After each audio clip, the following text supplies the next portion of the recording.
Hello everybody, this is Dr. Novak. What I'm going to talk about today, this is going to be a two-part series. Something you may not want to miss if you're dealing in lighting and your plants aren't photosynthesizing or you're buying these strip lights. And I did a video on strip lights and explained to you how really strip lights work. So in other words, if you have a 3-foot strip light, for example, and it says it's putting out 3,000 luminous output. Now, they all rate the luminous output of lighting. All lighting does. So if you have a 3,000 luminous output, what the human eye sees is that luminous output. This is what the plant sees, is how bright that light is.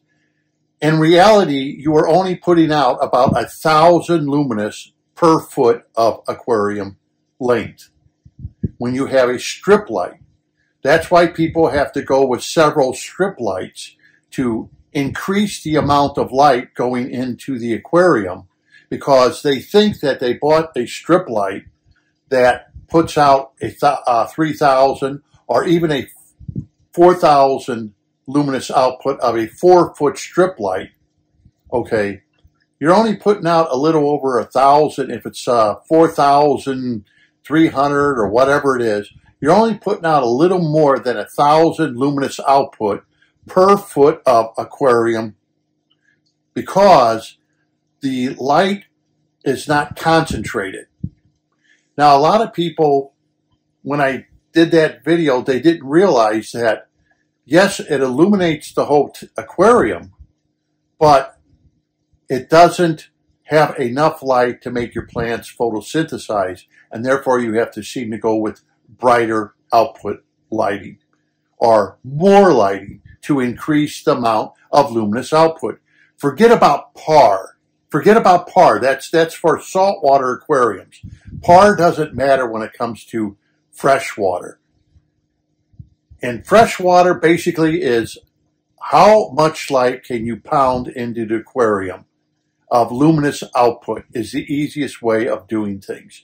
Don't worry about PAR. Don't worry about buying expensive $300, $400 PAR meters. That's for saltwater hobbyists only. What I'm going to show you in these two videos is, one, I'm going to show you the smaller LEDs that I've been experimenting with and using, and the big boys when you really need a lot of light. And I'm going to show you lighting that you could buy off the shelf that costs about quarter of the price or even less than a strip light. Now, a lot of strip lights, like, for example, the Fluvo, for example, I'm just using this as an example. There's Hager. There's all kinds of strip lights you can buy that are cheap, inexpensive, like $50 on up to $175 for, let's say, a 3-foot strip light. These lights, they may give a time of longevity. And you may see, like on the Fluvo, it'll say 50,000 hours. Well, usually on light bulbs, like the one that's over this antique aquarium here, will only last about 15,000 what they're rating. But you will find out that as we go on, like in the video 2 I'm going to do, you will find that light, there are LED lights out there that can put out as much as 50,000 hours or 100,000 hours of light longevity. And I will get into that into part 2, not into this one. Most of the lights we'll be using here cost anywhere between $15 to $25 for a light. Now, I know a lot of people will say, well, I don't need to buy a light bulb when I can go to the hardware store or on the internet and buy one of these square lights that have you could buy like a corn light, or you could buy what is called a cob, which is, and a lot of these lights that you buy at the hardware store or on Amazon, they're square, they're for working, okay? A lot of people use them because they're cheap and inexpensive. But the thing about them, they use maybe a cob or something like that, where it is just one circle of it. It'll probably look all yellow, you know, like one big yellow dot it'll look like. And these are a lot of LEDs placed together. Now, these are not designed, of course, for the aquarium use, but you have to make sure they have the Kelvin degrees you want. And the Kelvin degrees you want is anywhere between 5,000 to 6,500. You go lower than 5,000, you're not going to like the way the aquarium looks. It's not going to be eye appealing, okay?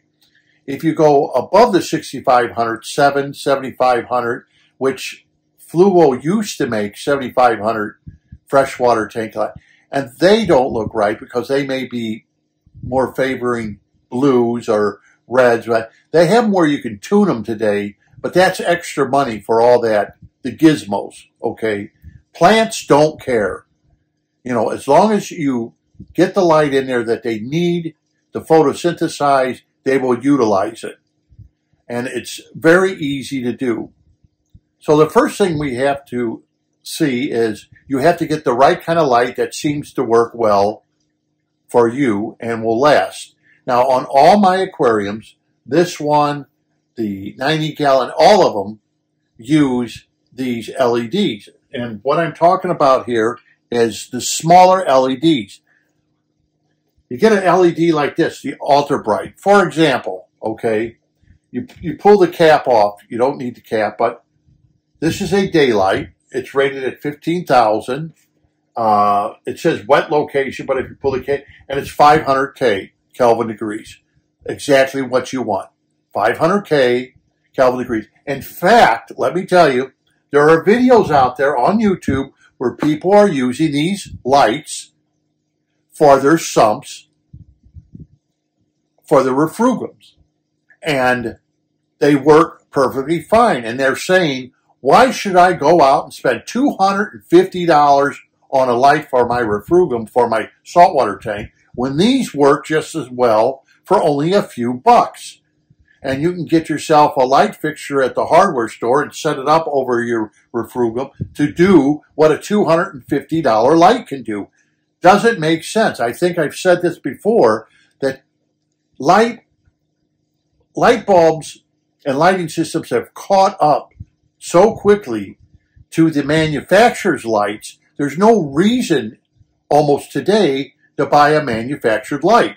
So, of course, the manufacturers are playing a little game now with bells and whistles. Oh, you can fine-tune this. You can have lightning. You can have this. You can have weather.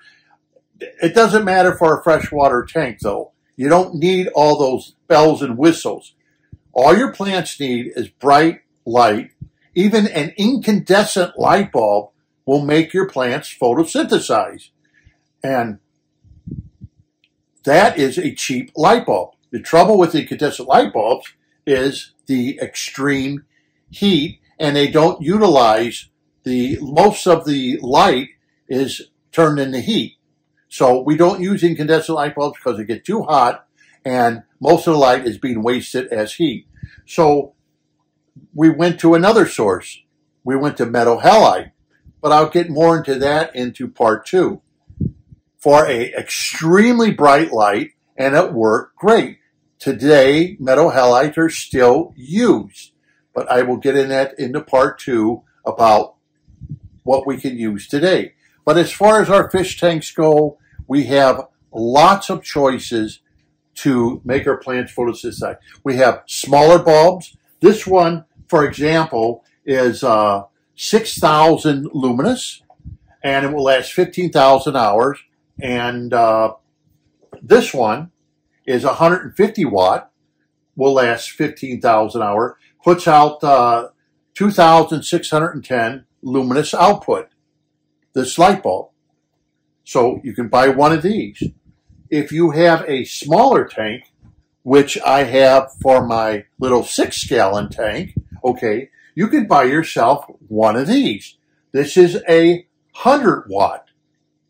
Same brand, 15,000 hours it's rated for, 900 luminous output. So this makes a real nice bulb for small aquariums like your little 10-gallon or little 5-gallon or like my 6-gallon aquarium. It makes a nice bright light in these small aquariums as a pendant light. Excuse me. Most of these going to have to be used as pendant lights, but there's a big difference. Now let's take this little bitty bulb here. This is a 100-watt bulb, okay, and it says here it's a 100-watt bulb, but it gives you 22-year life, not 15, but 22-year life on this one. It is 900 luminous. As the example I gave, like if you have a Fluval 3-foot light putting out about 3,000, a little over 3,000 luminous output is what we perceive as bright. This light bulb is putting out almost as much light as per foot of that strip light. You get what I'm saying? So instead of buying a strip light, let's say for your little bitty aquarium that's a little bitty 1-foot strip light or smaller and putting out barely any lighting, you can put a pendant light with this putting out almost 1,000 luminous output for the plants to help them grow with photosynthesize. It goes the same way if, like my 15-gallon that I did and set up. That one uses a bigger bulb, the 150. This one is rated for 13 years. Some of them are rated for 15 years. These are just off-the-shelf light, and they're daylight. This puts out 2,610 luminous output. Now think about that. This one little bulb puts out half the light of a 3-foot strip light from, let's say, Fluval. I'm not picking on Fluval. I'm just using them as an example. You could put any name you want in there, Hager, whatever you want.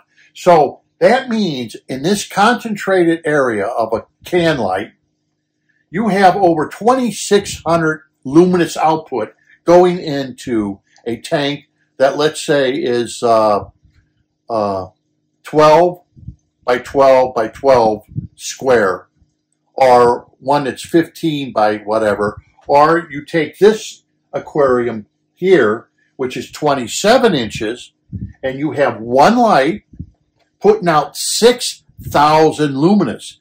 That means that you would need 2 3-foot strip lights to outdo this one light bulb.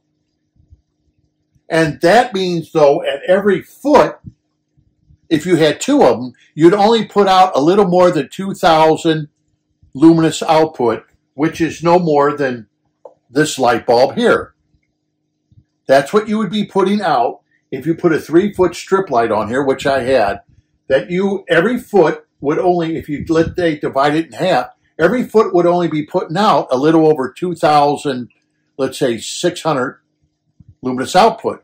Or you could buy one bulb like this and put it over the tank, and you would get the same amount of light, but at a fraction of the cost, because 2 strip lights at $175 a piece, do the math of how expensive that would be. Even if the strip lights cost you $60 a piece, that's $120 for 2 strip lights to equal per foot what this one bulb will do per foot.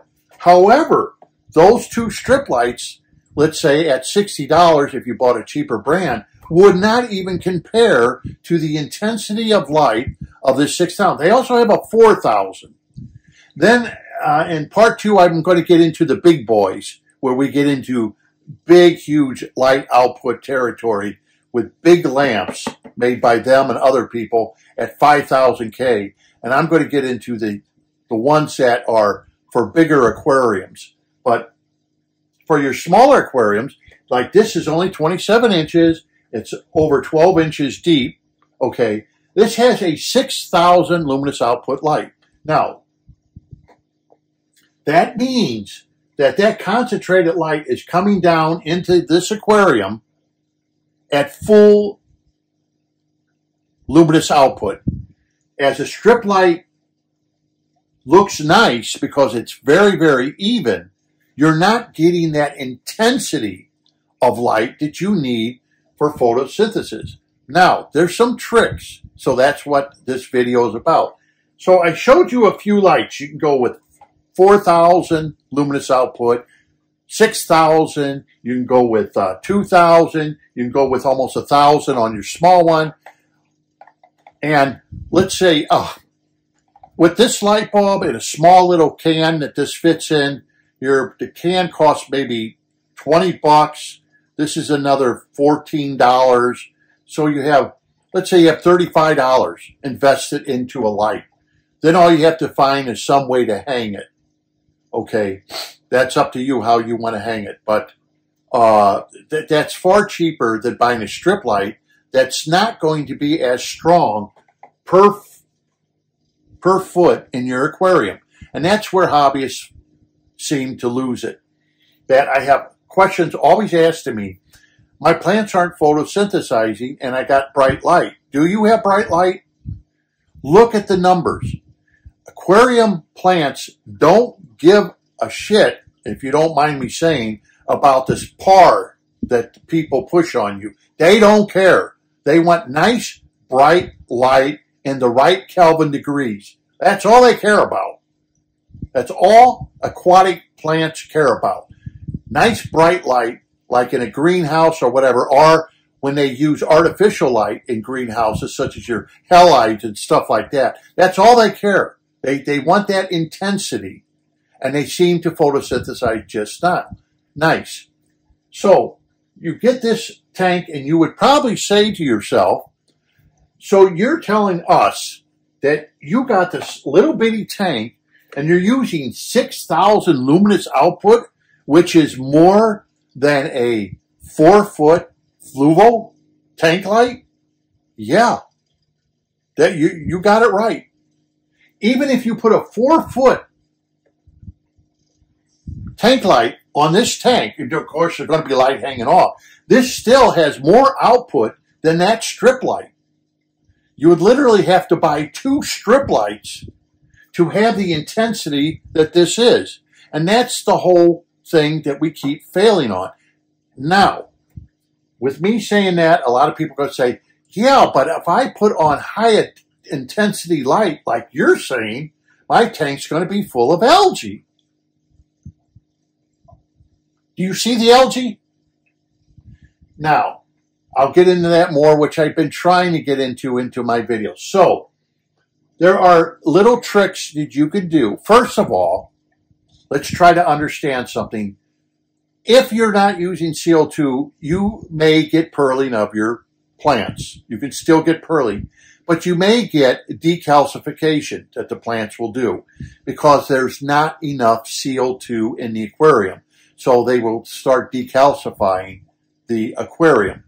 Probably something you've never even heard about, but that's what they'll do. They're trying to get as much CO2 as they can, and you're forcing them to pearl and create oxygen. And remember, when plants pearl or have oxygen bubbles, that is the best way for us to naturally fill our aquariums with saturated oxygen. Okay, that is a real good way of doing it. When the plants do that, it will saturate your tank full of oxygen. So, if that is happening, one thing you don't need to agitate the top of your aquarium, and you don't need bubblers. Because if you see pearling of your plants, you can do away with such things when the plants are photosynthesizing, because it will saturate the aquarium with oxygen. And when plants pearl, that means you are at peak oxygen levels in your aquarium or in your pond or whatever. You're at peak oxygen levels, which is primo for aquariums or ponds. When you see that, so that means it is saturated. I can't emphasize that enough. So you don't have to be scared if you turn off your bubbler. You don't have to be scared if you're not agitating the top of your aquarium. Your fish aren't going to be gasping at the top for oxygen because it is now saturated the water. Like impregnating the water with an oxygen reactor is what you're kind of doing, which is oxygen reactor is just a reactor that takes pressure and air and water, and under pressure, as the water goes in with the air, it's pressurizing it to a small, 5 psi. That's not very much. And that's all it takes to pressurize it in that oxygen reactor to saturate the water. Now, the water is not going to look like it has all kinds of air bubbles in it, but it will be saturated to the point where you may not think it has a lot of oxygen in it, but it does have a lot of oxygen. So just remember that. When you see that pearling, you're at peak photosynthesis, and you're at peak of what the aquarium can carry for its capacity of oxygen at that particular Fahrenheit or centigrade temperature that you're running your aquarium at. It's very simple, okay? So if you're running it at 80, 85 degrees and you're getting pearling, it will be saturated at 85 degrees, your oxygen level. So you can stop that. So the trick is, when it's time, now this light is only on for 6 hours. All my lights are only on for 6 hours a day. I saw something with Dustin Fish Tanks, which I did in my last video. He also explains that start out with 6 hours a day and work your way up if you need to. The big problem I always get, the question I get is, do I need more light? And that's a question I constantly get. And it's going to cost you more and more and more if you use these strip lights, because they don't have the intensity per foot as a can light can put out per foot. This is very intense here. So I'm going to show you. So here is the top of the aquarium. And as you can see, there's very little ripple. But as you can see over here, you can see the skimmer is working, and this just comes off. But the skimmer is working, skimming it and keeping any film off the top of the aquarium. It also is releasing CO2. So though the tank is a small tank and with very intense lighting, and as you can see the light reflection. Look how many LEDs that light bulb has, and compare that to a strip light, and that's all being concentrated. And you see, I've only had the light on now for a few minutes because I'm doing the video, but in the back there, you can see the white, you can see the CO2 diffuser back there. It's just a stainless steel one, which I showed you how you can get it off the internet. This tubing, this glass tubing here, is nothing but a lily pipe glass tubing. I cut the lily pipe off because it broke, so I cut it off and made it into a just straight. And as you can see, very little ripples are happening on top. Now, I know a lot of people are going to say, well, I won't have enough oxygen. My fish are going to wind up dying if I don't have enough oxygen. However, this is only going to be that little ripple with the help of the skimmer is adding oxygen into the aquarium. So if you have an aquarium and you have a skimmer, it's going to be adding it with very little agitation of the water surface. Unfortunately, today's hang on the back filters create a lot of ripples in the top and have a big exchange of oxygen and CO2 to be exchanged out of the aquarium. Oxygen to go into the aquarium through oxygenating the water, making the surface agitate to take in more oxygen, and doing the opposite with CO2, where taking it out and expelling it out into the atmosphere. So making a tank set up like this, and then when it's time to use it for photosynthesis of your plants, you would then stop this or remove this or stop it, put it on a timer, and after the light's been on, let's say an hour or something like that, you would stop your skimmer and it would look like this. Now that's going to hold in a lot more CO2 that's being pumped into the aquarium because it's not being agitated out some way by a filter. So let's take a look now at the other aquariums that use this particular kind of lighting. As we can see here, this is the innovative marine I set up. As you notice, I set it up and there's no algae on anywhere. This has a plenum. Remember, I set this up for you. Gold dust platies. And That's all I wanted in here with this. But the point I'm making is, as you can see, for a brand new tank, there's no algae, no nothing. But the light being used is putting out 2600 luminous output on this particular tank. You got a piece of glass to keep from evaporation. And as you remember, I set this up and I showed you, but even with that intensity of light, you still do not have algae. And all that is that's moss, fact, and that moss I got from the antique aquarium. All that moss. It was free. So now let's travel down to the 6 gallon. This is a 15. This is your 6 gallon down here. Now the 6 gallon aquarium. The 6 gallon aquarium is right here. This uses another small light, the little light bulb that I showed you that puts out 900 luminous output for this little 6 gallon for this particular tank. Now, none of these tanks here will pearl, even with that bright light. It seems very bright, unless I start jumping up the light even brighter yet. But because there's no CO2, like I explained to you in my last video, how the particular MD uses CO2 in all his aquariums, these two aquariums use 0 CO2. Therefore, it's very hard to get them to photosynthesize. And if you pound in too much light, you may wind up with too much of an algae. You may wind up with an algae problem. Both of these aquariums, of course, use a plenum. This one uses a bubbler, so it's constantly expelling CO2 out of the aquarium. Unfortunately, trying to put CO2 back in here, I don't know, it'd be almost a waste to do it, because it's just with the bubblers would be too much agitating. You could see the top surface, and you can't have that because that's helping expel the CO2 out of the aquarium.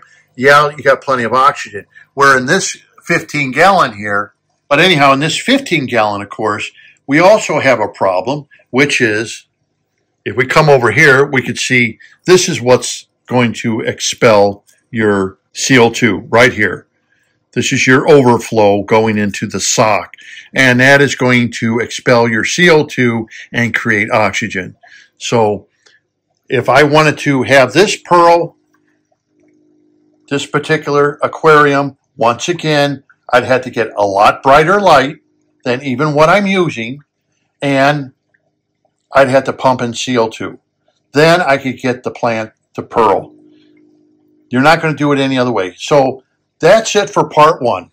Sorry it was so long, but I had to try to explain it because I'm constantly being asked basically the same question over and over again about my plants aren't pearling and how can I get them to pearl. Basically, it's lighting. However, in part 2, we're going to be talking about this aquarium.